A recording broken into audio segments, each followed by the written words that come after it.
And good evening, Final Fantasy fans. We are here for yet another run of our spring tournament. So, one of our pod races in the 2021 spring tournament. And this is MG Weirdo here with Cheesinator. So, how are you doing, Cheese?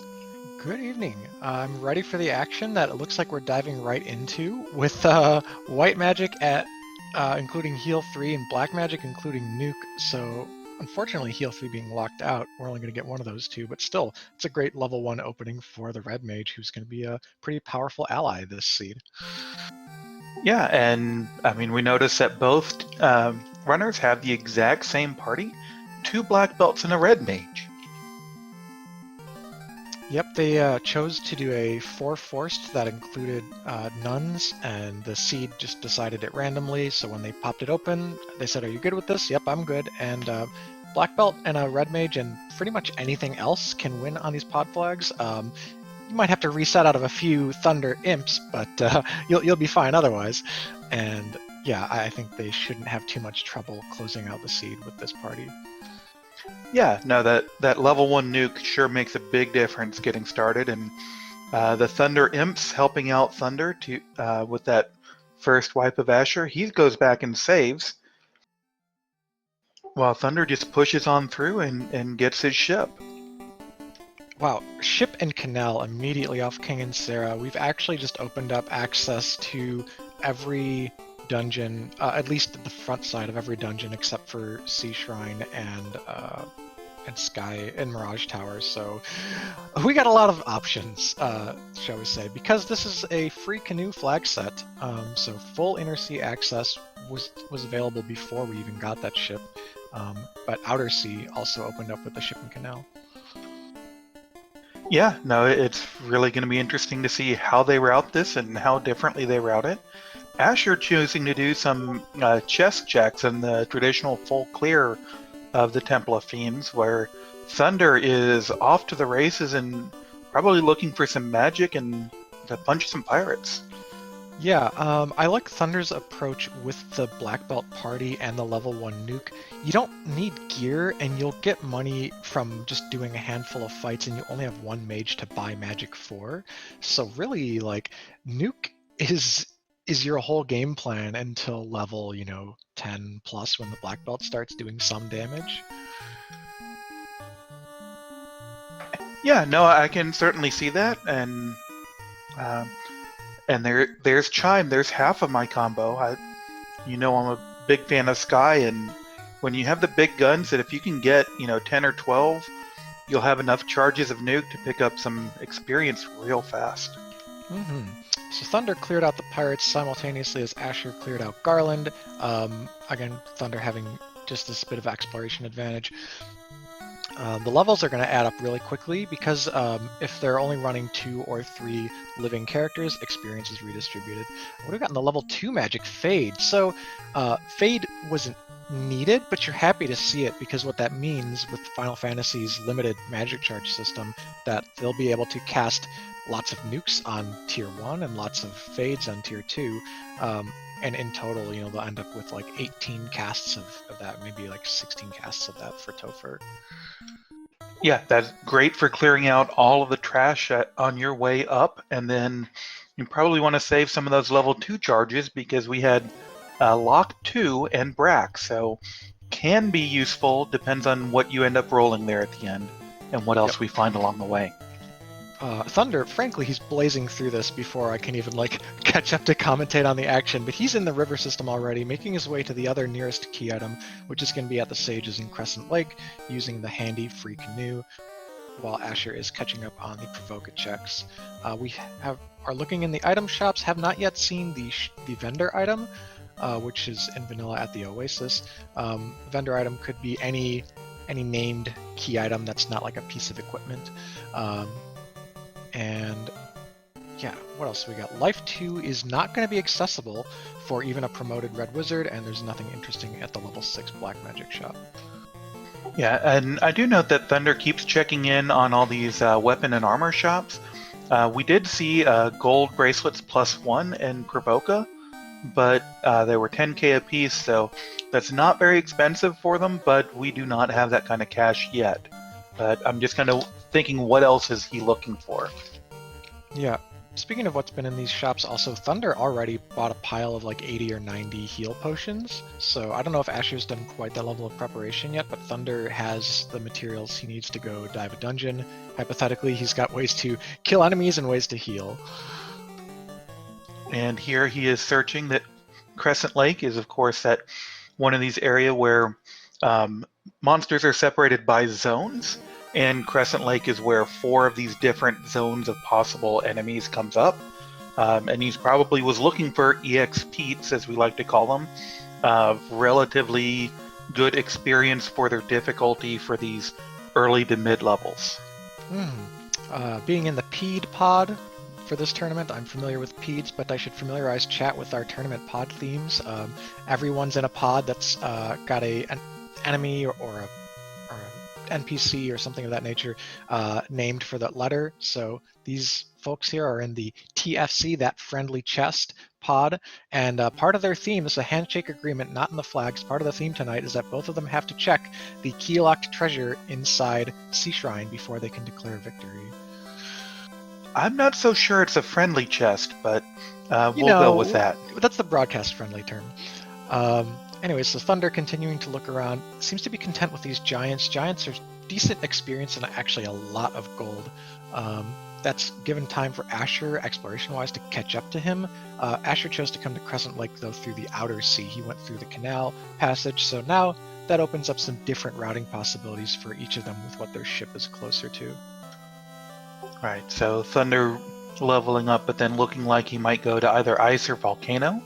Ice certainly is a key item location, so that I would say the more likely of the two, although it's a slightly more challenging dungeon. In terms of the, like getting through it, getting to the end. So Asher, I mean, what are we thinking? Are we thinking Marsh? Are we thinking the northern continents? Yeah, they both have the 2 inner sea checks between Marsh and Ice. Marsh is the not safer, because they're both dangerous dungeons, but it is the shorter of the 2 dungeons. And we don't yet have something like an exit or a warp. I'd love to see at least one of them, if not both runners, check Elfland for an exit or warp before diving something particularly spooky like Ice Cave. But if you want to go do Ordeals, it's a hop, skip, and a jump away south of this continent. Asher's a little bit closer. And Ordeals, you don't really need any extra spells to get through that one. These giants, man, the frost on their script is not making this grind smooth. Well, Asher finds those Peds we were just discussing.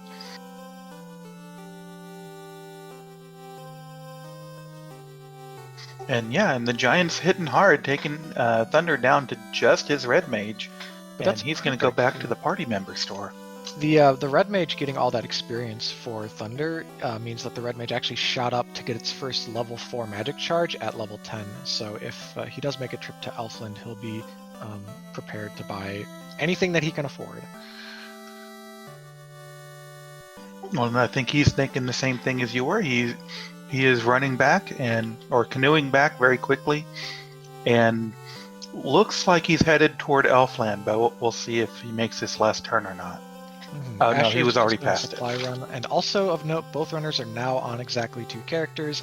A second black belt is probably the most useless thing to have in a Final Fantasy 1 party. I'll just say that.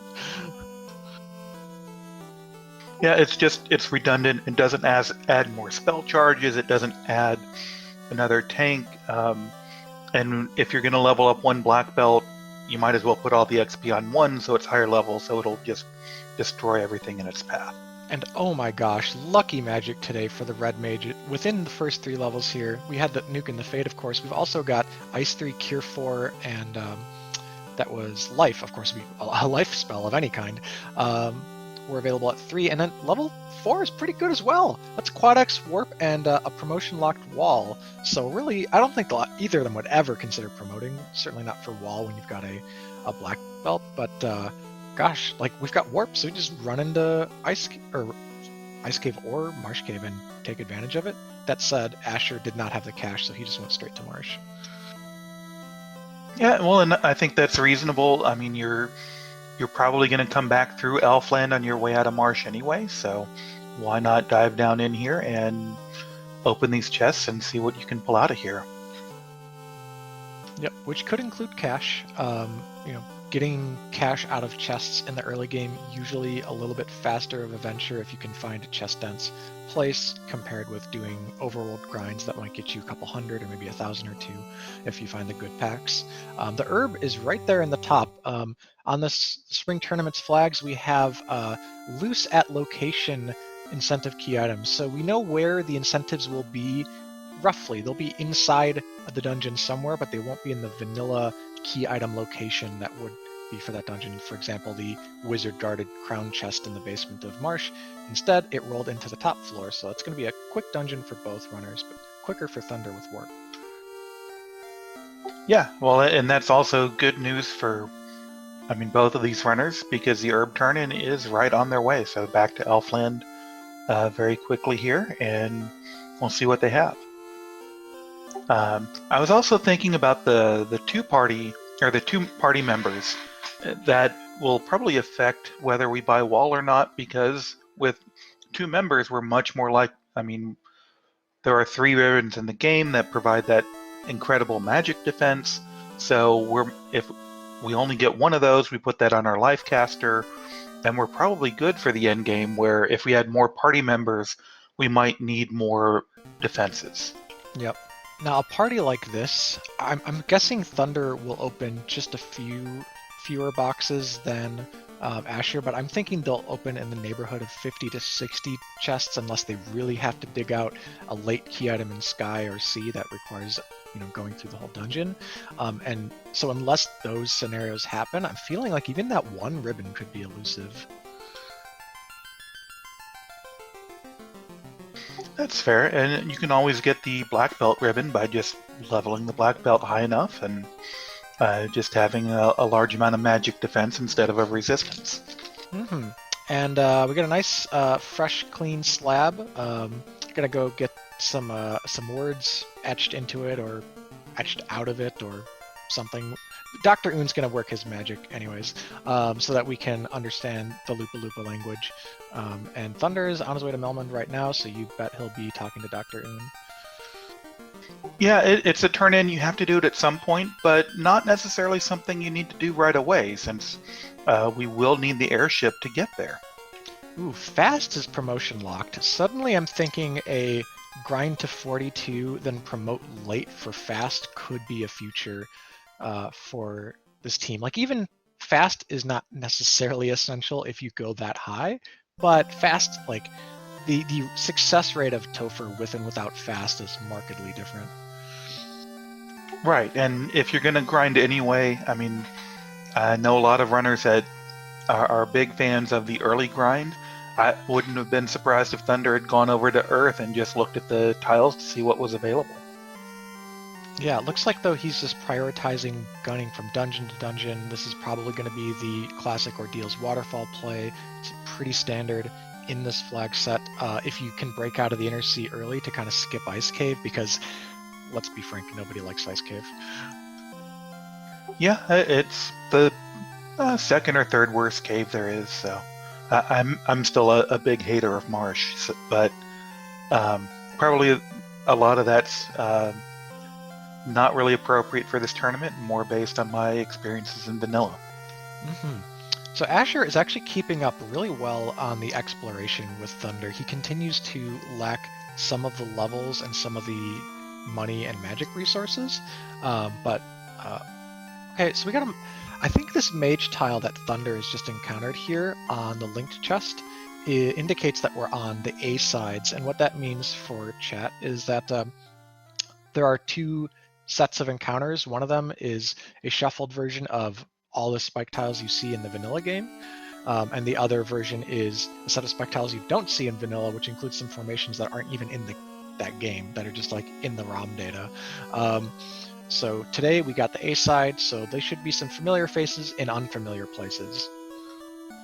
Yeah, and the reason we didn't know is because this is a tri-state flag, which is still, at least to me, it's still a relatively new mentioned, where you don't know what it is until you encounter it in the game, which is, brings a bit of that exploration and newness back to the game. This, I'm trying to remember where that tile is. The tile might be from Earth Cave in Vanilla, that Wizard Ogre, Hyena, Green Ogre, but that's also not exciting.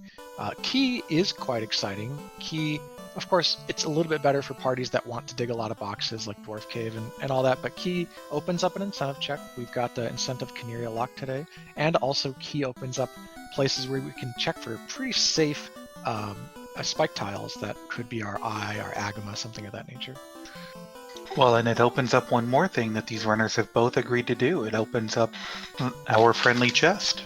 Yeah, that's true. So they've got it before C, which is going to mean they don't need to double dip. Once they have the Oxtail, they can just do it all in one go. Yeah, I'm sure they'll both be happy about that, but it's not terribly out of the way, so neither of them are really going to feel like they have an advantage because of finding it.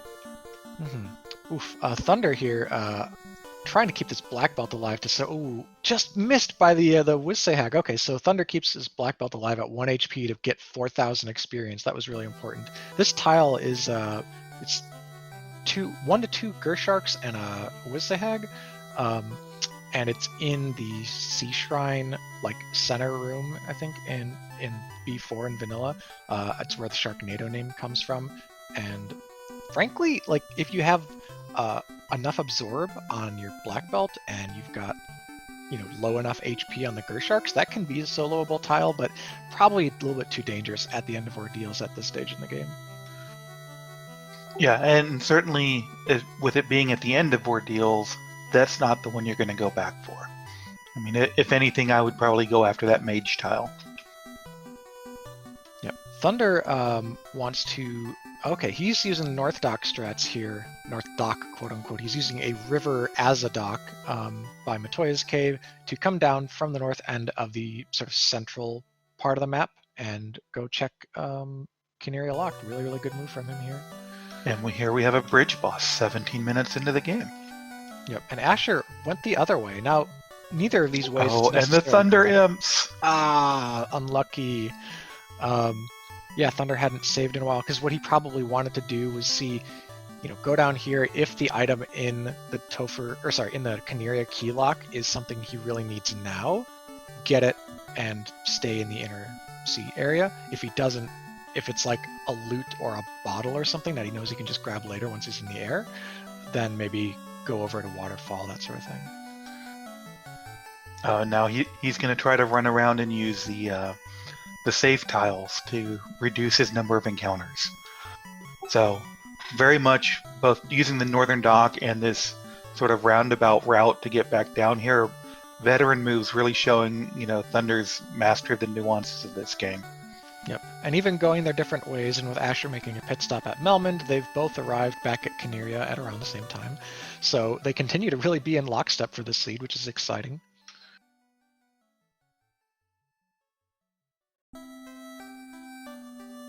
Well, and I guess this would be a good time. Well, there's our hurdy-gurdy, which is a fun % flag on top of the lute. So it's just another musical instrument. So yeah, and we've managed to add some different names for it. Yeah. So Asher deciding he wants to keep the loot on him. Of course, there's no reason for Asher to be doing any kind of reset. He didn't have an alternative route planned here like Thunder did. Thunder knows you don't need the loot until it's time to win the game.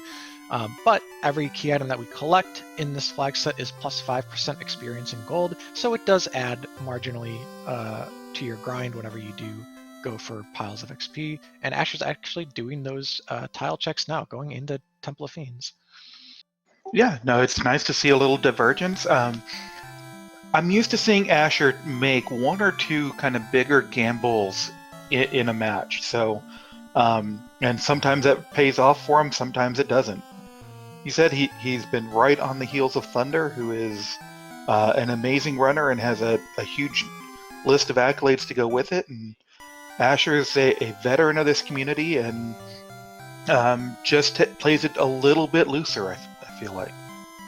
Yeah, they definitely have different styles. It's fun to see the two of them clash, especially when when they're on this forced party, so it's the same, like we've reduced the variables, so now we see how they make separate plays given the same inputs, basically, which is really fun. But yeah, love to see both of them run. Asher taught me the game.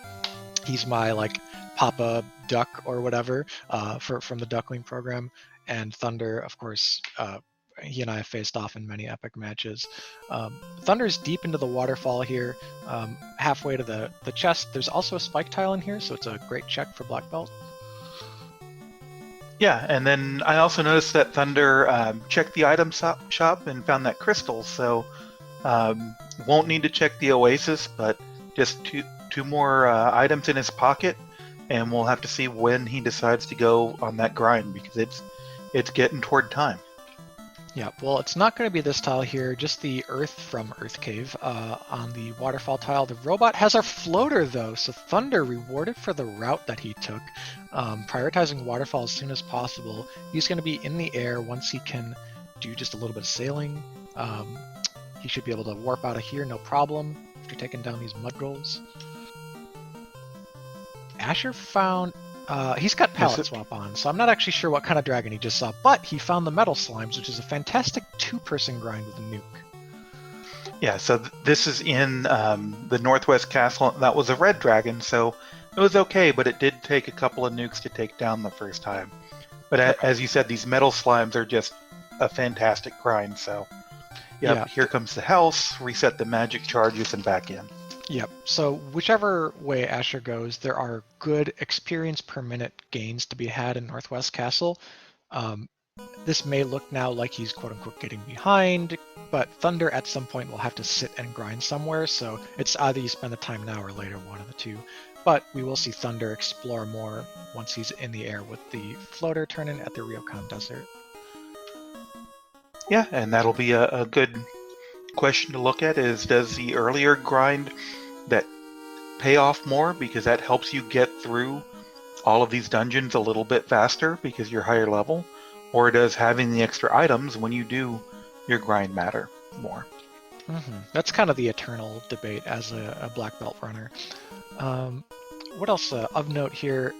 Asher's got the nukes, he's got the fades. The metal slimes are kind of making him heal between every, say, 1 to 2 fights. And so time spent healing is also a consideration in how efficient your grind is. It's also possible that Asher doesn't go the whole way right now. If you get to something like 21, you can pretty easily clean up the remainder of the seed while looking for that sort of true best grind where you just want to sit the black belt down by itself. Because the one thing the black belt can't do is solo large mobs that hit for 40 damage a pop. Right, well, maybe if you run the red mage out of charges, you run over there with the black belt and start wailing on the dragon. Coincidentally, the Sarda check, which with the crown, has brought Thunder to the same place as Asher, so here we are again, high-fiving across the universe. And there's no doubt Thunder's going to go back around the side here and check the spike tiles after getting his TNT. I say that. Oh, he's saving. I was like, what? Because he warped right out, but he actually wanted to save his progress there on Astos before going back in. He might want to, reset if the tiles aren't good, for example. That katana +3, that's taunting. It always seems like the high roll katanas end up in the seeds where nobody's got a ninja. Or well, for me, it's always the Xcal +5 when I roll a black belt. I tend to be more of a fighter player, and it's like, well, that would make the Xcal like actually really good. But So if they are both settling into a grind here, let me see what Thunder does. Cure 4. Yeah, so they're both settling into some kind of grind. We don't know how long they'll go, which means it's time to start filling grind time with facts and trivia and just information relevant to the current game state. Thunder over here, no palette swap, Asher palette swap. Thunder, no funny enemy names, Asher funny enemy names. Thunder leaving? Thunder leaving. Thunder has made mental note that there are slimes and he's going to go do other things. For example, get some chests out of here, maybe a ribbon, something like that. He can turn in the TNT to Narek. He's going to pile on And a check little the bit more Dwarven XP. Armory. Right. Yep. And I think Thunder was also down. He might have used his last house, if I caught that right. So finding the Power Gauntlet, that's going to be very useful for him. And so he may stack up on some houses before he comes back too. Yep, this looks like... Ooh, Pro Cape. Okay, so there's a Pro Cape +3 in the Dwarf Armory, which is a shield slot item.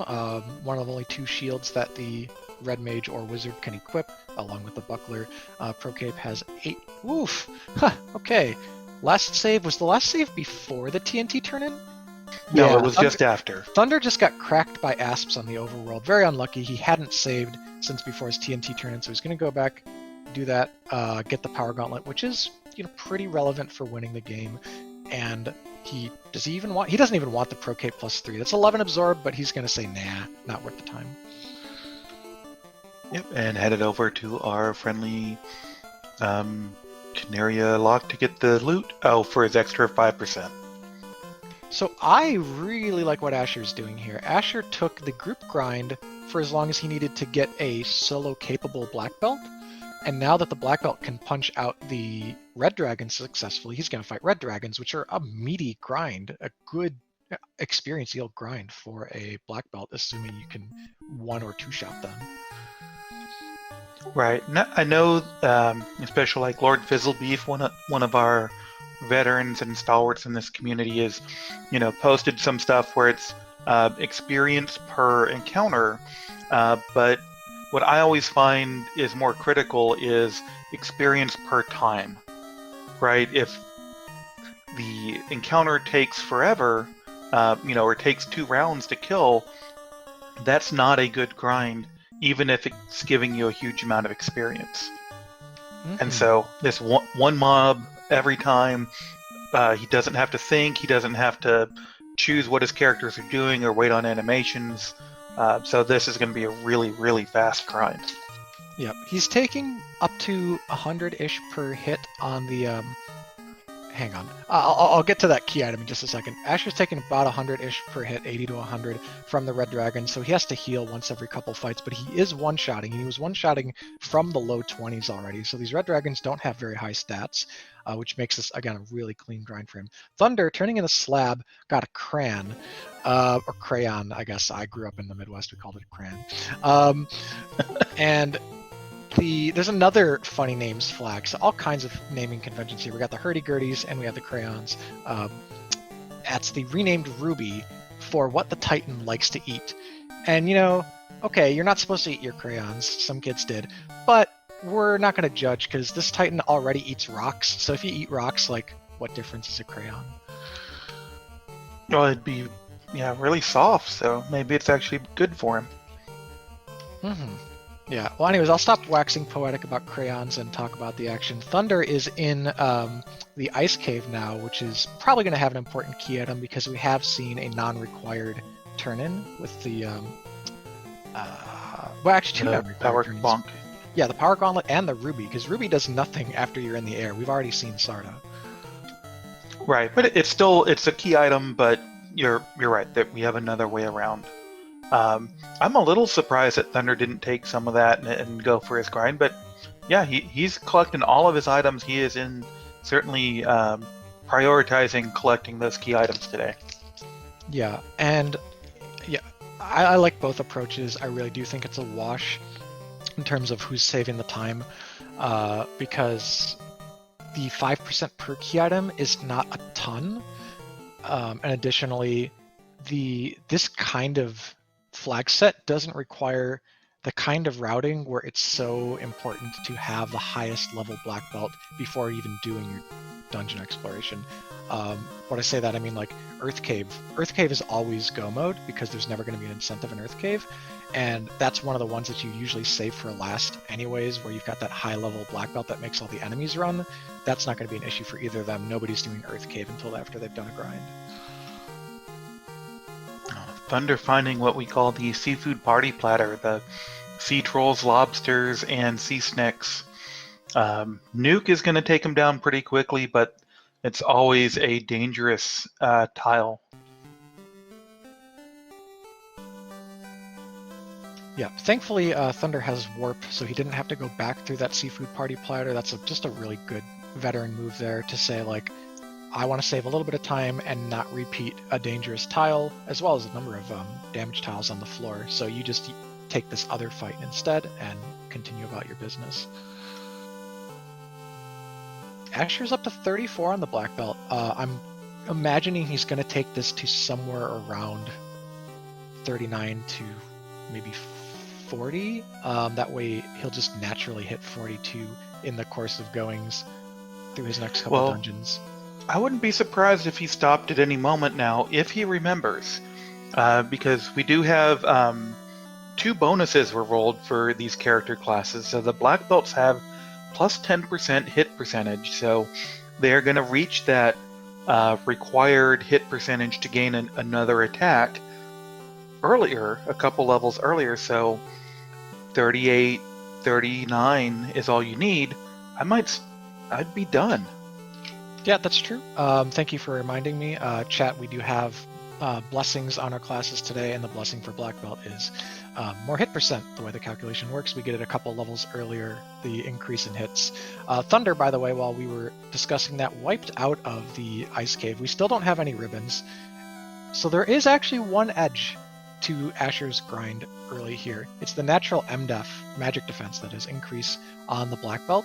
Is going to mean that if there are bad scripts in, for example, or stone touch, he's much more likely to survive. So Asher might have a faster ice cave where he's not getting squinted or stone touched on his black belt. And this is now, I want to say that Thunder had maybe a minute edge at most in exploration earlier in the game, and they just happened to pick between grinding and exploration. But now that Thunder's spending some time wiping an ice cave, once Asher is going to his exploration, Thunder's catching up on the grind, you might see Asher leap ahead by a minute. Yeah, it's still very close, and it's still one of those one wipe or one tough boss, one bad script at the wrong time could make the difference. But here we see Asher. He hit level 39, and he's still going. So he's got it. He has to notice the 10 hits, right? He doesn't notice the 10 hits. Maybe it's not the hits. Okay, so it's not just so you're hitting the 10 hits. Also, the black belt has certain thresholds where his MDEF starts to just universally resist certain spells the way that a ribbon would, spells and skills. So I could see if he is thinking about that, that's a reason to go higher. My guess, though, is this is just muscle memory, and you're not even looking at the hit count. Yeah, that would be my guess, too, is just... some of those calculations, especially exactly what level you need to be at for what bonus. I think I saw something in the chat earlier where somebody had calculated that it's Hate 13 is telling us that level 49 is actually going to give us an additional breakpoint. So that would be a reason to go all the way up. Oh my goodness, okay. Well, Asher's done. By the way, while we were talking about all this fun Final Fantasy statistics and stuff, we had a raid. RPG Limit Break came in with a party of 11. Super happy to see them here, and they are coming over from another Final Fantasy 1 randomizer spring tournament match between Dengmu and Tetron. So welcome all. You're seeing Thunder and Asher. We are half an hour into this match, and Thunder is... Where is he going? Oh, this is interesting. Hang on. Thunder either hasn't checked the south bank of chests yet. Oh, this frost is burning him up. He might oh god, he's gonna... Oh, no. So what I'm not clear on is if he has the information yet of the chests in that south bank of 6 on the bottom of that floor. It looks like maybe to get away from frost wolves, he wanted to check the late chests sooner to see if he could just get something on the final floor and then bounce out. I think he checked all of the other chests, found out that he had to go fight the frost wolves for that last chest. So the odds were in his favor, but RNG it's did the not random encounter frost wolves. The frost wolf tile is... the frost wolf tile. Our thanks to our tracker Wote for letting us know it is the mummy cockatrice encounter that has wiped him at least twice already, is on that on that So- spike tile. So what we're saying is ice is actually just full of danger. There's something like 4 minimum different bad enemies. And yeah, that's a pretty common theme with Final Fantasy Randomizer. My own race just recently had just a miserable ice cave. And the problem with it is that wipes are costly. All the goods in Ice Cave are buried deep after like 4 floors. And so if there's bad stuff, you're going to see it a lot on the way down before you even have a chance to see what's in the treasure chests. Right. Not only is it buried, it's not like, say, Sky or Earth, where you can move from one floor to another relatively rapidly, and you have to choose to go check all the chests. Here, you have to go through the whole thing, and then you get to check anything. You get to go through that every single time. Now, this is fascinating. The FFR Cosmos has brought together Thunder and Asher to the Ice Cave. Asher's coming up hot on his heels, converging, finished his grind, super powerful black belt, not going to wipe or get hit by the scripts, barring a 3M256.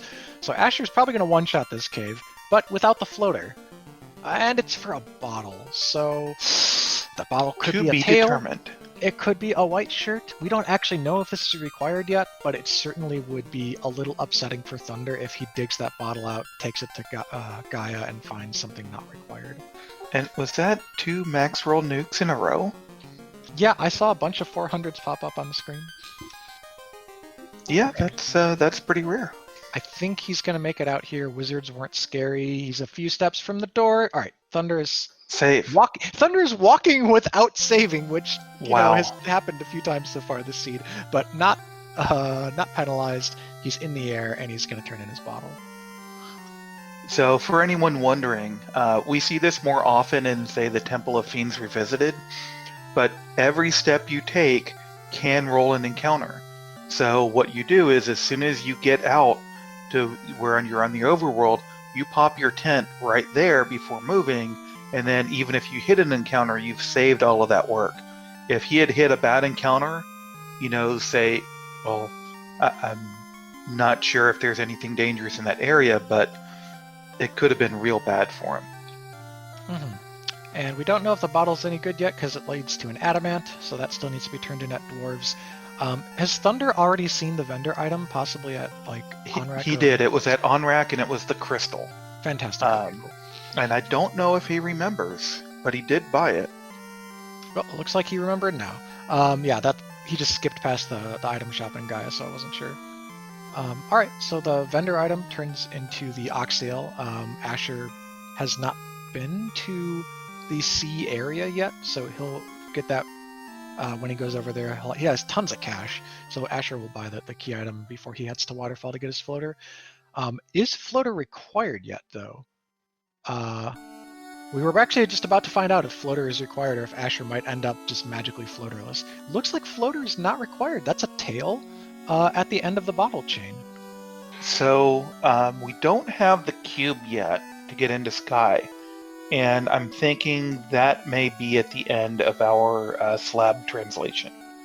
Trying to think if there's any other place. No, this is the end of the slab the end of slab translation was something else, right? It's Thunder. Was the crayon?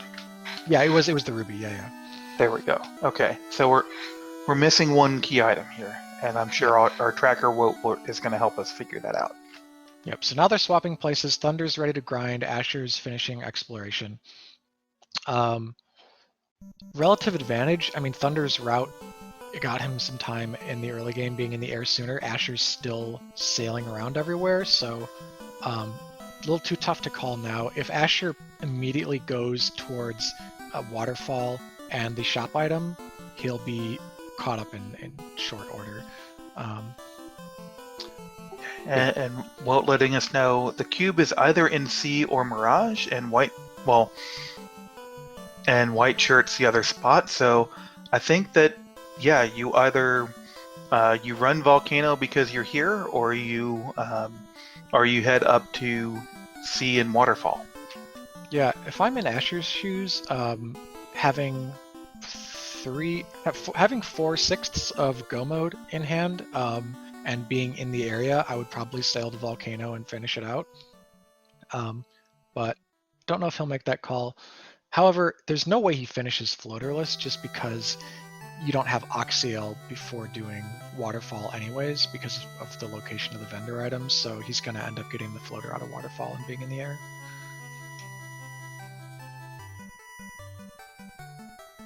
Yeah, at that point you're close enough to it. It's probably shorter to go turn in the floater than it is to sail down to turn in your crystal. But one of those calculations you have to make. It's right on that edge of what's actually worth doing at that point. And Asher is going to make the volcano play. He's going to probably kill Carrie in one hit. This should be a quick dungeon. There's a lot of lava tiles in Volcano, which means that you don't advance the encounter table much on the way down. If you step on those lava tiles, it's really quick to go from top to bottom here. You do take 1 damage per step. With that 833 health black belt, I don't think he's too worried about it. Yep. So from this point, I feel like the last bit of routing intrigue will be, does anyone gamble on Mirage over C for cube, and does anyone go Mermaids first versus Kraken first? And any of those decisions aren't actually big time sinks, so really I feel like we're just prepped for a really close finish once these black belt snowballs finish rolling down the hill. Well, and I think you go Mermaids first because you're going to TFC. That's right. I keep forgetting it's not part of the flag, so Yeah. it's like a one-off thing. But yes, to anyone who just came in from the RPG Limit Break raid, these two runners handshook on going to TFC in Sea Shrine because that is the namesake of their pod.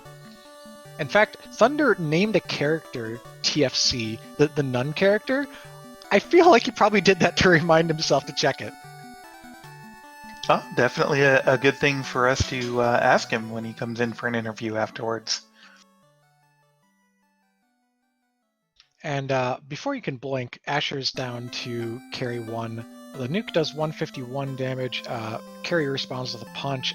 Black Belt responds with a much bigger punch, and Carrie is done. Asher gets a nice splash experience on the Red Mage, who goes up to level 26. So that's the and first lights orb our lit. first orb, yeah. So Asher is in orb lighting mode, and although he does still have a couple of key items he needs to collect, so yeah, I would definitely be looking at Waterfall next. Yep, he's got to go collect his ship here. Where did he park? He came over here from the inner. You know what? I don't actually know where Asher came over here from. He's going on a world tour. I'm not sure Asher knows where he parked either. Provoca. Okay. Cool. Not the most common way to get to Ice Cave, but it'll get the job done. So yeah, Asher's scooting along. He's going. Does he have a crystal yet? No, he does not have a crystal yet. So he backs away from Matoya. He's got one priority, and that is go to the waterfall. Or does he have? He doesn't have an adamant or a TNT, so I wouldn't. Right, because it was crystal to. Yeah. Right, so it's a long chain. And I mean, the other big thing was the slab turn in, but of course you can't do that without floaters. So. Yep. Now, if Asher manages once he's in the air to delay the floater turn-ins by chance, delay either the slab or the bottle. I don't think you delay the bottle, it's a really easy check, but maybe the slab, something like that. There are always little time saves you can make by just not doing one of the longer fetch quest chains. He's going to Elfland and the Outer Dock. This is... there might be important magic he didn't get here the first time, or gear. There's, I think, gold bracelets, something of that nature? Yeah, the gold bracelet is... Oh, the pro rings, okay. Gold bracelet was Provoca. Yep. This pro ring is important. We have no ribbons. Pro ring provides death element protection, and there are a number of single target kill spells on the late game fiends, and of course random enemies can have them too. So the red mage is just going to be a little bit safer. Sorry, Asher, wall is promotion locked. Well, maybe you just wanted a nice comfortable bed. Yeah, it's much more no, it's much nicer to sleep at the inn than it is to pitch a tent, especially in the middle of the ocean. Yeah, with all the Gersharks and Sahags running around.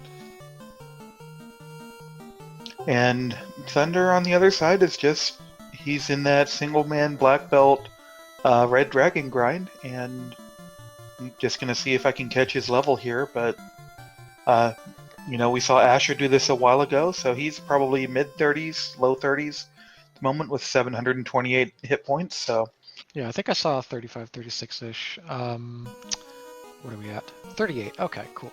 So Thunder, the only bit of intrigue there just now is that he went down to within like crit range of one more hit from the Red Dragon at one point, but considering that he's one-shotting every Red Dragon, he's never going to take 2 hits in a round, so he's fine. And Thunder, knowing the hit percent breakpoint, is donezo. He's got his 10 hits. Right, and you saw Asher save and then run up to check the item shop at the Oasis.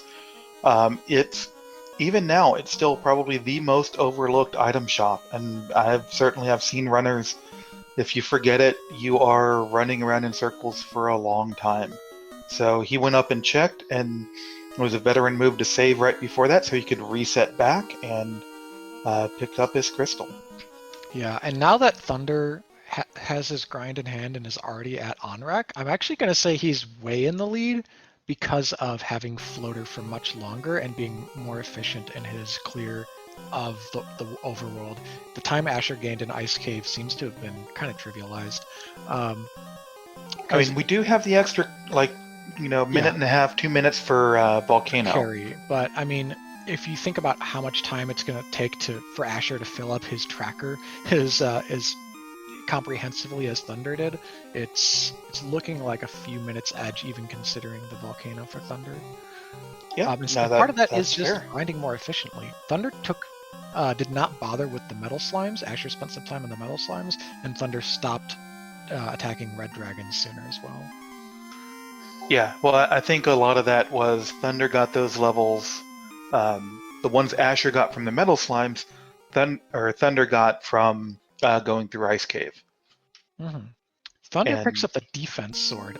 Totally clutch, especially if the red mage dies at any point in Temple of Fiends. That's going to let the black belt potentially solo against high physical attack enemies in the late game, or specifically the fiends. And it rolled -4, but we don't care because it's not going to be swung at anything. It's just going to give us that ruse. And the way that Asher could conceivably miss it is if, because of the TFC check being agreed upon, if he goes right side first and the key item, the cube specifically that we need, is right side, then he actually might not do any of the chests on the left. But Thunder is prioritizing left, which is the way to go if you're just like, I'm here to kill Kraken, and the most important thing for me to do is do that, and if the key item's on the way, perfect. Yeah, the big question is, does Thunder realize he's still missing that one item? He's missing cube, and it looks like he does since he's going down with all these checks.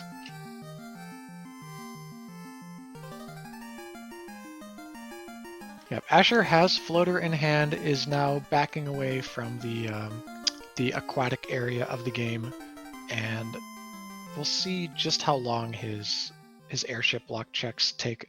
Hello, Eye. Goodbye, Eye. So the Eye is probably the most preferred single character grind tile on this flag set. If you roll the A-side tiles, hey, look, it's guarding a cube. Thunder is in go mode, by the way, at the 48-minute mark. But yeah, that Eye was deep in Sea Shrine, so that was probably never going to be our grind unless we were desperate. Yeah, it's hard to imagine, and I mean, you can grind that tile because it's in a spot where your step off doesn't advance the encounter table because it was that lower edge of the building, but still, yeah, that's not a great spot to be even with warp. Yeah, just in the event that like you only have the black belt and then you wipe to some random mobs, yada yada. Like it's I've heard it called the suicide grind, to go down into Sea Shrine planning to take on Kraken solo after a grind. I've pulled it off a few times. I've also died doing it. Anyways, Thunder is about to pull up to his first fiend, Kraken 1. 8 tentacles, all of them quite strong, especially when all 8 of them hit you at once. But leads off with a Fire 2, which we will take. Thunder goes down to a nice evil 666 HP on his black belt. Very safe. Kills Kraken in 1 hit. And good night. That's the first orb for Thunder at just about the 50-minute mark. Yeah, Asher has picked up his floater in the meantime and visited Uncle Sarda in his cave for the crown, and is now on his way for our black sheep uncle of the family, Astos. Yep. He'll get his TNT. That will get him then the Power Gauntlet. Thunder, incidentally, has cleared C in the most efficient way because he only has to do this TFC check on the right side. So left side first is optimal. If Asher goes right side, that would be a time loss. Ooh, nice Asher with the Hooray Dwarf kill. Big fan. No, Hooray Dwarf didn't say hooray. No wonder he died. Yeah, there's a convenience flag on in this flag set called NPC Guillotine. Any NPC with only 1 line of text in the game that doesn't change dies or disappears as soon as you talk to them. It's mostly used for getting bats out of the way in dungeons, but sometimes you can also kill a Hooray Dwarf if you turn on a certain fun percent flag. Yeah, well, he was complaining about bonitis instead of actually saying hooray. So Asher is turned in his crystal to get his Oxyel. So we will see what he does with that information. Looks like he's still going to do his other floater checks here, or at least a bottle. So Thunder is up a longer dungeon plus a TFC check. I didn't actually see what was in it. I think it's kind of important for the theme of the seed that we know what's in it, so let's make sure to see what's in TFC when Asher checks it. Oh, 806 gold according to our tracker. Thank you, Woat, tracking tonight for us behind the scenes. Yeah, doing a fantastic job of making us look better than we would be otherwise.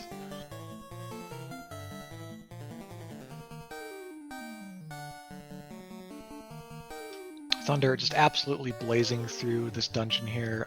There's no reason to check anything. You don't need a ribbon with this party, even without that wall. He's clearly run this comp multiple times, very comfortable on it, knows that he's strong enough. Yeah, I think you were telling me before the match that you'd seen a number of runners practicing with a similar composition to this, and certainly I've seen a match or two where someone chose to take a 2-man party with a red mage, although I think it might have been a fighter red mage. Yeah, there was at least one other spring tournament run where we saw fighter none on red.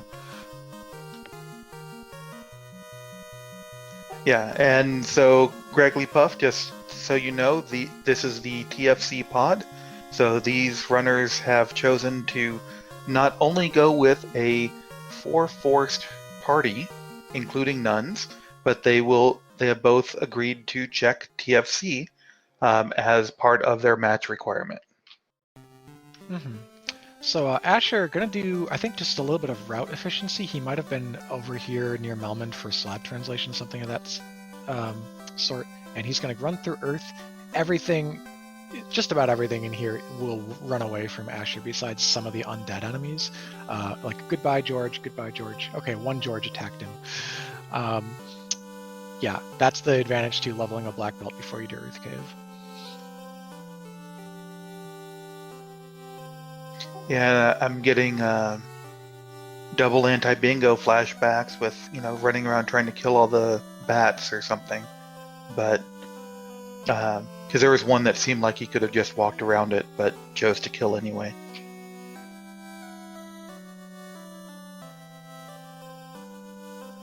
Meanwhile, Thunder is on the Bridge of Destiny. Blink and you miss it. There is no war mech today, and on to Tiamat for his second fiend.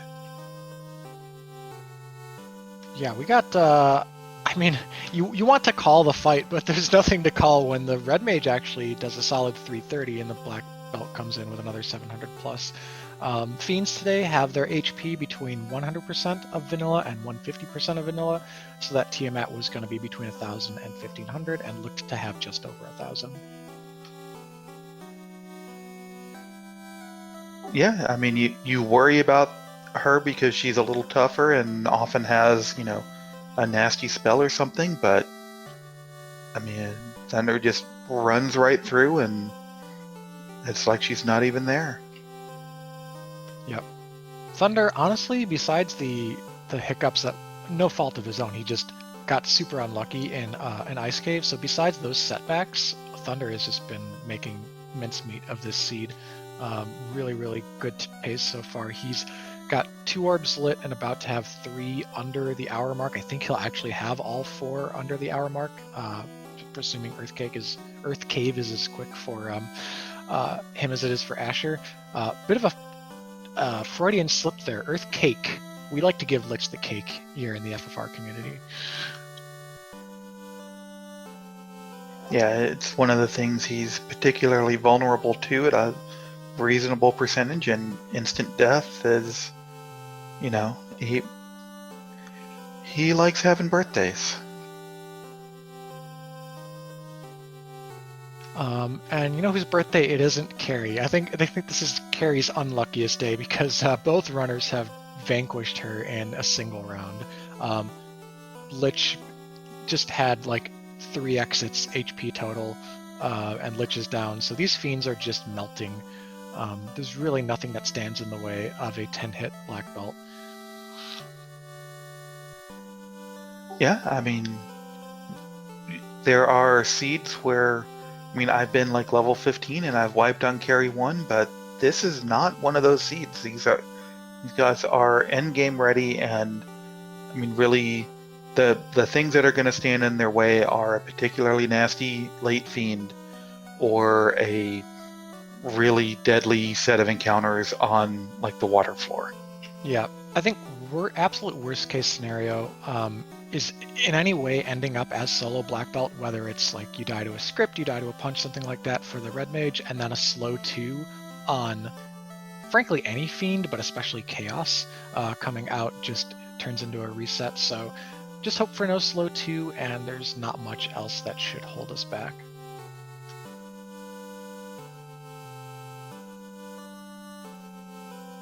But yeah, orb count 3 to 2, but Thunder's close to 4 orbs, whereas Asher still has the 2 longest dungeons remaining.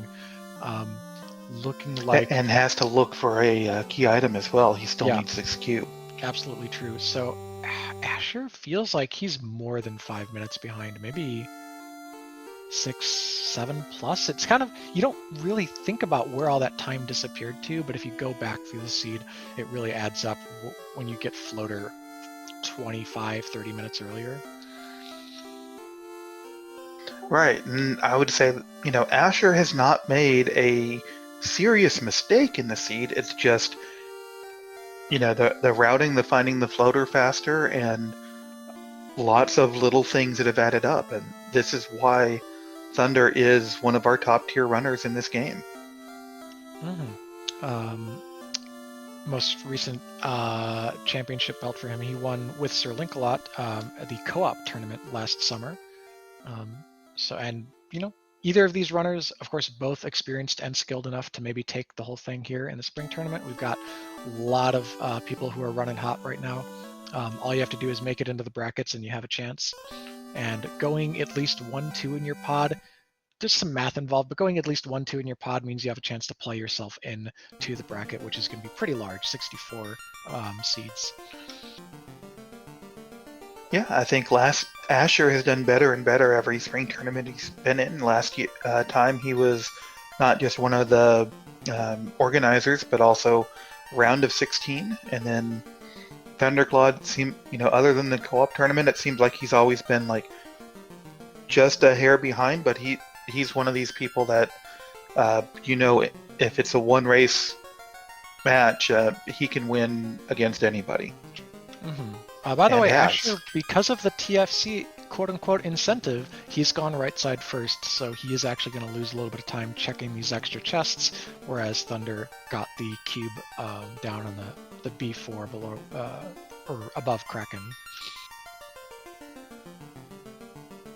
Yeah, and I would say, is this a bad choice? I don't know, but certainly it is. We know in this particular seed, it's the wrong choice. Yep. So Thunder cleared Lich and is in Temple of Fiends just under an hour. Really lightning pace. This flag set, I think, if seeds go well, they're not too terrible script-wise, and if floater isn't buried super deep, these seeds, the veterans expect to win between an hour and an hour 10. These flags run pretty fast.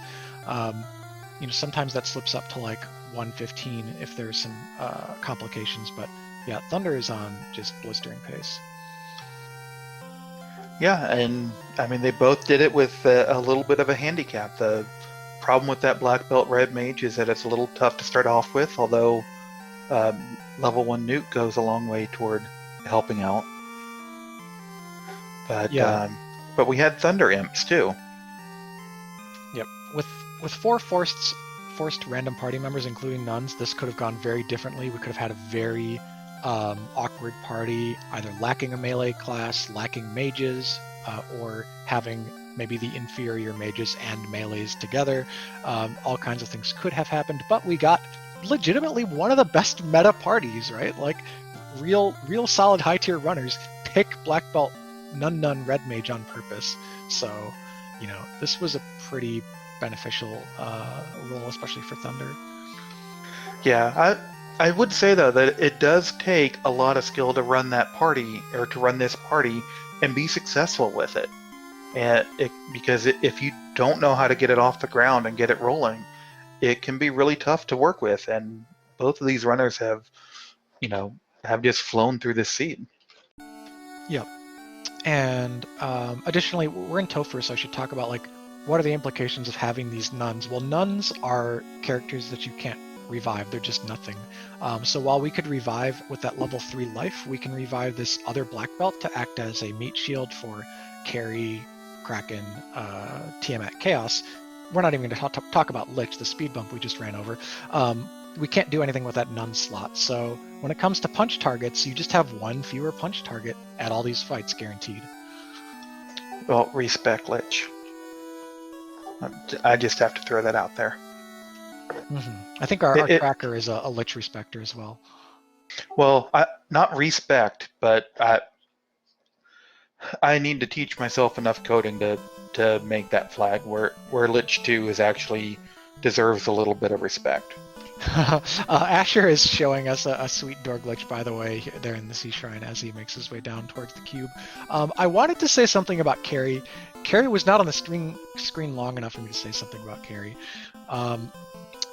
6 waters, ambushing, there's a world where this is a scary encounter, but we've got the HP to soak it, and pretty high run chance at this level of the game. So Thunder, still safe, didn't even heal up after that fight.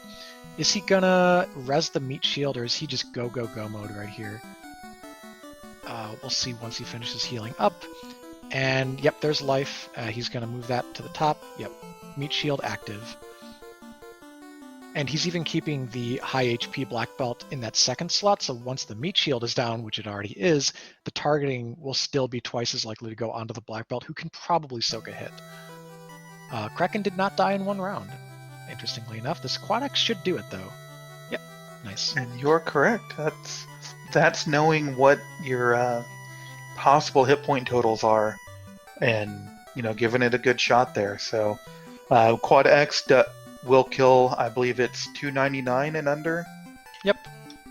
So you must be under 300 hit points, and then it will kill you unless you are resistant to that spell. One of the few things that actually has a specific condition rather than an RNG check. So once again, we are meat shielding Thunder, considering that it's worth it to have this as a life cast when Cure 4 on the same level. There's an argument maybe you say that Cure 4 is for in the battles, but the Meat Shield did its job, took the first physical attack from Tiamat, while Thunder is coming out here with swings and nukes, and Tiamat's gone. I think this seed's going to be over in very short order. Thunder is just... there's not much else to say. He's just fast. He's playing FFR, and he's playing it fast. Well, and even as fast as he is, he still takes the time for that veteran move, that healing up before he moved. We mentioned it earlier coming out of Ice Cave. Here he was actually worried about it, healed up before he ran into his worms, and is healing up on the Chaos floor, so no more encounters, just the big boss man himself. Yep, no encounters, just vibes. Pushes Garland back, finds out that he's actually Chaos, and does 799 damage even without... In fact, he didn't ever collect fast, or maybe he's just not casting it or doesn't care. I'm certain we saw fast at a learnable level, but it doesn't matter. Oh, it was post-promotion. Never mind. We didn't need it. Everyone else is dead, but this black belt isn't and has 714 HP and is dealing 700 around. I think we're going to be fine here. Chaos tried with a nuke, but GG Thunder as Chaos goes down at 105.29. Yeah, absolutely. Get out your GGs in chat. An excellent run. You all saw a showcase here of FFR being run pretty much optimally with a speedy party, good for the flags. If you are in the tournament or you just like to mess around with Final Fantasy, give this party a try. It's actually really fun. Asher looks to have paused here in midair in the floater. He's probably, or at that time, was probably chatting with Thunder in the chat room, congratulating him. And if Thunder is up for an interview, we will get him in here as quickly as possible.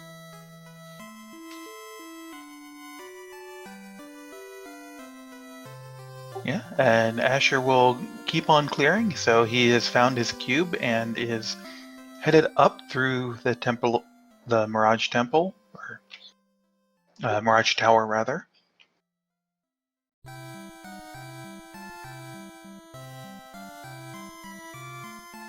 Killing off the popcorn chicken, as I like to call them.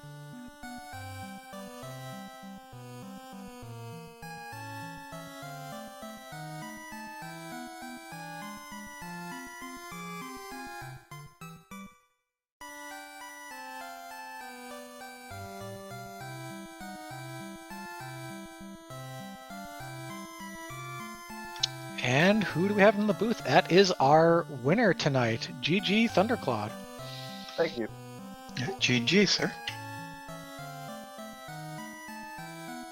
Ooh, that ice cave. Yeah, it was. Oh, man. How many times did you wipe out? Like 5. It was terrible. And then I was like, okay, I wiped to the one box behind an incentive. I got a whole nother floor of boxes. What are the odds that's behind the box? So I finally make it down there after like 2 more tries. And I check all the boxes on the last floor, and it's not the incentive. I'm like, oh, great. It really is behind the trap tile that has squint and paralysis and all this stupid stuff. Yeah, I saw Stone Touch in that Yeah, cave. Stone Touch on the Cockatrice, I think. And the just the frost coming out from those Frost Wolves vanilla was dangerous as well. Yeah, the gaze from the red bones got me locked up a couple times too. Yeah, that was for starters, that was like the only setback in your entire run from memory. I think it just otherwise went really smoothly, but that was the one thing Asher had an edge over you Right. during the seed, was that he ground before Ice Cave and had a level 42 something black belt. He went past the advanced hit threshold all the way up to 42ish, and so he wasn't getting hit by any of those scripts. I very strongly regretted not doing it. I thought about when I found a red D. I was like, okay, there's my grind, I'll do it. And I was like, well, I got a couple turn-ins, and I can check Ice Cave. I should be fine around level 19, right? Well, I was not fine. But it's okay, because it didn't end up biting me hard enough to lose. But, man, it was almost a good 10 minutes, it felt like, that I was trying to get through Ice and get that incentive. Yeah, Ice was probably the biggest time-soaking seed. We liked a routing choice that you made where you took the key, I believe, out of Ordeals and north docked it to check Caneria to see that it was just a loot that you could get later. Because Asher went back to Inner Sea to do that, and incidentally, I think that kind of led him to do Ice and some other things, though he did his grind before it. But point being is that you were in the air like 25, 30 minutes sooner because of that routing decision to stay north there by the waterfall. Yeah, it would have been a lot better if the Thunder Imps didn't get me the first time I trudged down there, but it was fine because, like you said, you know you can get the loot later after you get your floater, which you kind of have a good feeling that you're going to need the floater when you only have a couple incentives left and you're missing like 3 go mode items. So I just reset out, planning to get it later. I kind of was annoyed when I saw the crystal for sale on OnRack. I was like, oh great, I gotta go back to the Matoya dock. Let me do waterfall first, and it just ended up popping out the floater. I was like, oh good. And of course, that was a double dip for anyone. With Crystal being there, you have to go back to Matoya to get Oxyl. So there was no clean way to get kind of everything in one pass through the world.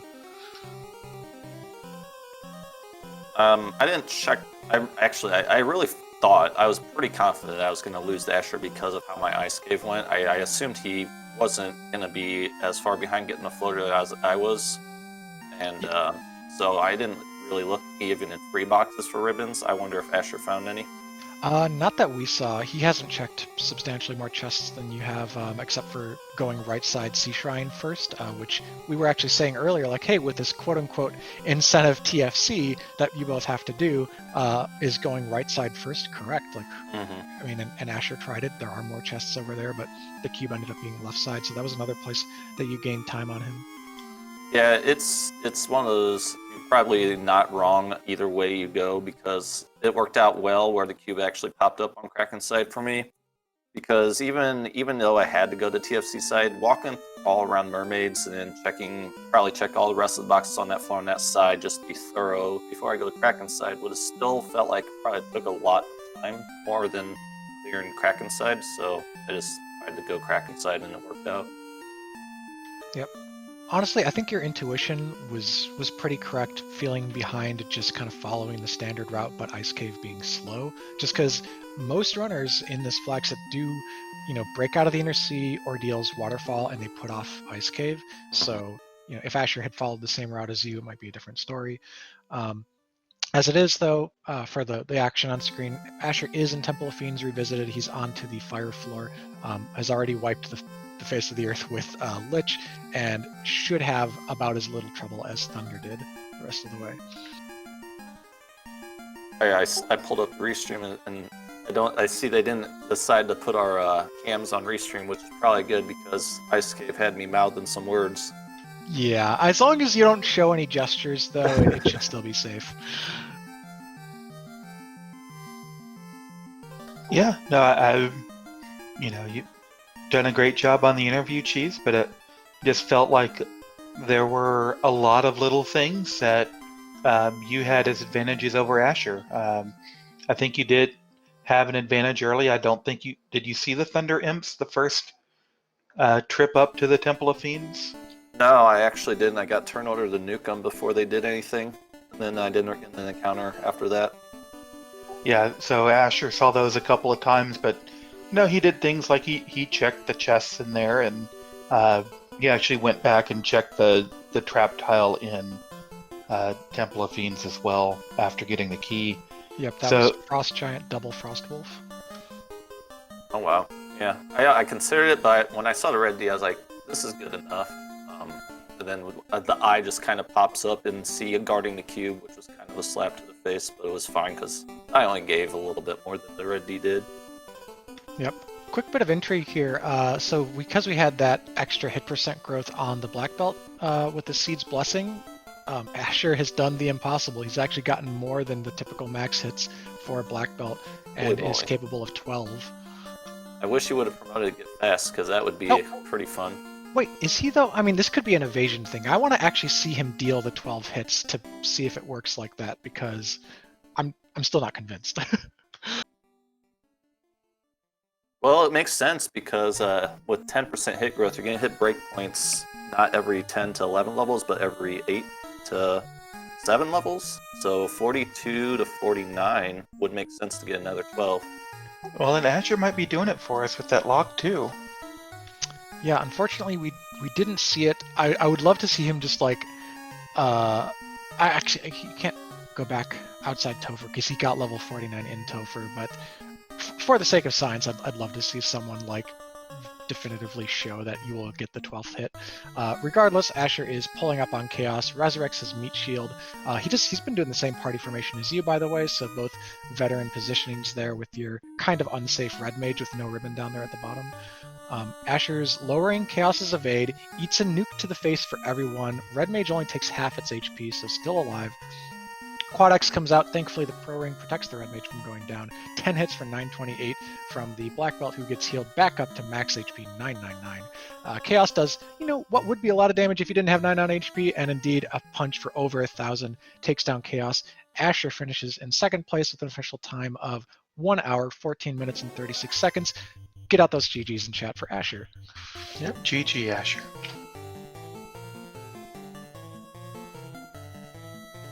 Oh, and with our runners on stream delay here, Asher has been with us in chat, congratulating Thunder, so I'm sure we'll get him in here in just a moment. Yeah, that was a fun party comp. It kind of rolled favorably for people.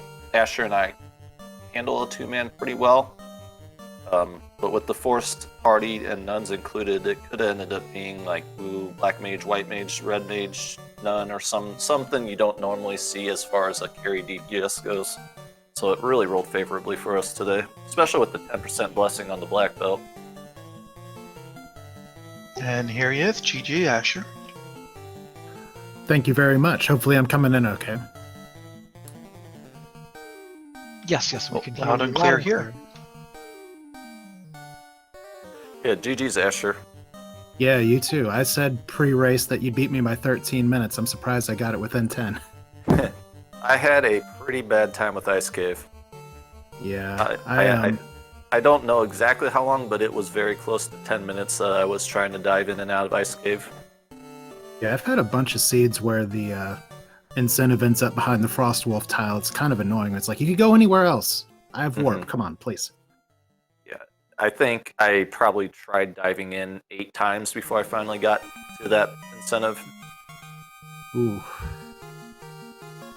Yeah, Yeah, I'll just... Well, I was gonna say I saw the red detail before it, and I had I think I still had to turn into crystal and then adamant or something like that. So I was like, I'll just turn these in, get some more bonus EXP. Ice Cave should be safe around level 18, 19, and I'll grind after getting those more % bonuses. But it ended up not being safe at level 18. Yeah, with Nuke and Fate, I thought about going in at 10 before checking some of the other stuff. I did too. I was like, I ground on some giants to just get some money outside Crescent Lake at the very beginning. Then I went over to Elfland. I was like, oh, I got Fate and Nuke and Life and Cure 4. Maybe I should do Ice Cave while I'm in Inner Sea. I'm so glad I didn't do that. Yeah, there are Power Cycle Peds down and to the right, which I did. So it sounds like we did the same thing until I felt pretty bad when I went to Waterfall and saw Floater was there after I'd canoed across the Inner Sea, and I never really quite figured out the encounter table. It was just kind of all over the place. So Yeah. that was like, oh, that's a lot of time. Yeah, and the hard reset in the overworld was fine for me. I would just burn one and then run for a while, and the boat felt a lot better because it kind of blends in some runs because it doesn't get as many encounters on as the walking does. Yeah. But the sounds like the biggest thing is I got my floater earlier, didn't you? Because I did the dock. Once I got the key out on Ordeals, I docked at Matoya's and walked down, and then reset out whenever I found the loot, and just went over to Waterfall afterwards. Yeah, that was definitely a good move. Did you go up to 42, or did you go like 32 or 30 something? I knew the break point was going to be 39, so I got to 39 on the Red Dragon. Yeah, I did But I did gain some levels past that as I was going deeper. Yeah, I realized when I was like, hey, wait a minute, I'm getting 10 hits at level 40, that maybe I was going a little too high. But I thought, you know what, screw it, let's just keep going. Yeah, With A-side tiles, there's so few grinds, it's like, it's a red D, let's just do it. right. Red D is one of the best ones, but not obviously the best one. So when I saw that, I was like, I'm not going to look any further than this. This is fine. Yeah, I did a little party grind on slimes, which were on the other tile there, and then Right. Yeah, I kind of did the same when I first found it. I took it like 3 times or so. Then when I came back, I used it to Dan my red mage fast, and then went over to the red D. Yeah, that was the last point actually no, not the last point, but that was one of the last points where the two of you really converged. You were both in Northwest Castle at the same time, and it looked like you might do simultaneous long grinds. So we were getting our trivia ready and everything, and then Thunder pulled the carpet out from under us and actually went to go explore while Asher stayed to do the grind. And that's when I regretted my dive to Ice Cave. Well, I mean, I was just like, I don't see temper anywhere. Fast is tail locked, and I don't think I'm going to be looking for the tail. I actually had a silly moment where I forgot where the vendor item was, so I popped into all the item shops again. But there's like, I'm already behind, but I want to be sure that I'm not looking for a white shirt or something and see. Right. Yeah, when I pulled out the fetch chain after Ice Cave and I saw the tail, I was pretty not happy. But somehow, I really thought when I was doing all those wipes in Ice Cave that you probably found the floater about the time I did, and I was like pretty far behind you. Yeah, I still feel good about that run. I mean, it was actually a personal best for me. It's just the fact that Thunder could have cleared it in sub-hour if Ice Cave went better is just a testament to how good of a runner he is, which this is known, but just at the same time, I knew I had to bring my A game, and I thought I did very well. I made some conscious choices like that were just kind of like, Thunder probably wouldn't do this, so I'll do this. And it ended up being the wrong move pretty much every time, but if I feel at a disadvantage at the start, I'll take a few gambles like that. Yeah, that's a great approach. And hopefully any newer runners or people who are in the game in the tournament right now, but maybe going up against matches where they feel a little outclassed, just try and do something a little off meta. Go zig where your opponent's going to zag. Sometimes it'll pay off and get you big time wins. Yeah, I mean, certainly the first half of the race was really entertaining, and you guys were, I mean, Asher, you were just moments behind, and I mean, that might have just been the Thunder Imps that Thunderclaude didn't see until he was on his second trip through Canaria. Mm-hmm. So, but it was, seconds behind, and we were saying, well, maybe a minute difference, and then maybe you were a minute ahead, and then you guys would differentiate yourselves for a little bit, and then you'd come right on back together, and then finally had a big divergence, and then that ended up being the difference in the seed. Yeah, and the nice thing about pretty much a black belt and a red mage, at least for the party comp, is that I knew what I was doing before the seed even started. I even forgot to check what the bonuses were for the classes before starting, because I was just like, I already know what I'm doing here.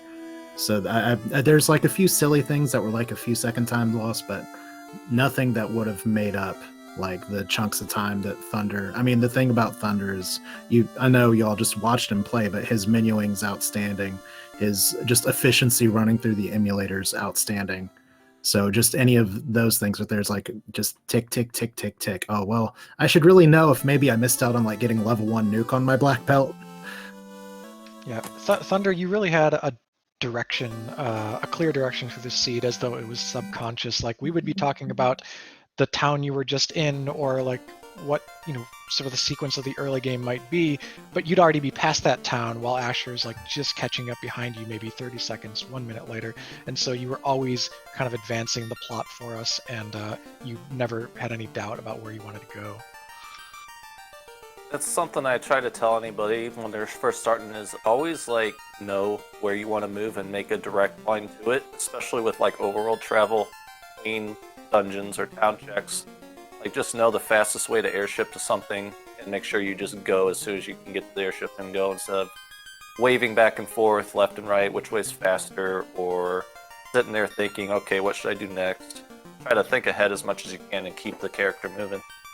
Yeah, and that's a great advice, even for if you get like an early airship seed where the world is open to you, because analysis paralysis is a really big thing. You just got to pick a place and go. Like when I realized I forgot where the vendor item was, so I was like, you know what, I'm going to go to Earth while I think about it, and maybe I'll remember where the vendor item was. I didn't, but it's just like, if there's something you can do, don't waste time thinking about it. Just do it. For sure. But that was fun. I was hoping for a crappier slate of classes, but I'm sure SpeedGaming appreciates that we were able to punch this out in less than an hour and a half. Yeah, I was kind of hoping to see something a little unnormal, like a bunch we could have re-rolled. We could have. Yeah, but it was just so. It was so my party though. Like I love running I know. parties, and just running something like that. It's straightforward.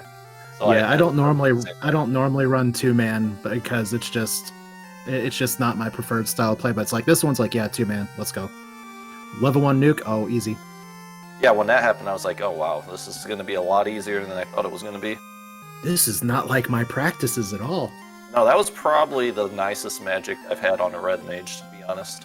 Same. Yeah, the ways that this could have gone with the forced nun, or sorry, with the potential for the forced nuns and everything, we were geared up here. You know, I had a big bottle of water ready if I needed to cast like a 2.5-hour match, but it was super efficient, and frankly, you just put up one of the best times in the tournament, Thunder. So congrats again on the win. Thank you. Why don't we start wrapping up then? And Thunder, I'll pass it back to you for your final thoughts as tonight's victor.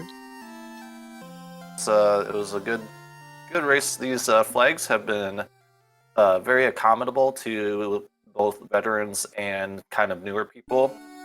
They kind of level the playing field in a unique way to where, you know, you don't have to be the best of the best to beat the best. You can be kind of the middle ground runner, and you could take out anyone that you would consider to be better than you just by virtue of routing a little differently than they did and getting your pieces in check, your go mode in order a little differently than they did. So it's nice that you can it's welcoming the Spring Tournament 2021 to anybody that wants to do it and not be intimidating to newer people. Yep, and we got quite the turnout this year. We had 88 signups initially, so it's been a blast for the community to have all these new people around. By the way, in chat there, you can follow the links posted by Wout just earlier to the Discord. It's FinalFantasyRandomizer.com, though. If you don't want to follow those links, just head over there. You can randomize a game, or you can join our Discord. Additionally, follow these great runners, and maybe follow the casters, but the runners definitely. Asher, GG's to you as well. Any final thoughts? Yeah, that was fun. Like I said, I've been enjoying these flags ever since I kind of saw the flag reveal for the spring tournament. I'm appreciating how much of a departure this is from previously. It's great to see the randomizer grow and the development team, just what kind of things they've been able to make a how old is this game keep doing. But yeah, this has been a blast.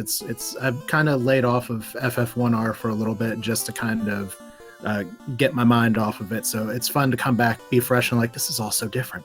But Cheese, Weirdo, thank you all for casting. Woat, thank you for tracking SpeedGaming. Thanks for having us. And yeah, this is a great time if you're interested in joining FF1R. The Discord's very friendly. There's a new player initiative that's starting its boot camp pretty soon, so this is the time to join. But thanks for having me. It was a lot of fun. Sweet. And don't forget MG Weirdo. Thank MG Weirdo too. I did say Weirdo. Yeah, he got me. Maybe he my even ears stole kinda my like- line. I considered napping right before this match because I didn't sleep a lot last night. So whatever. Anyways, yeah, it's been a wonderful cast with you, MG. Thanks again to Woat for tracking too. It's been wonderful. Weirdo, why don't you carry us out tonight? Absolutely. I'm been happy to be here with this amazing crew, all people that I know in the community, and nice to knock the rust off a little bit and come back in the booth, and looking forward to the next week and a half or so of pods.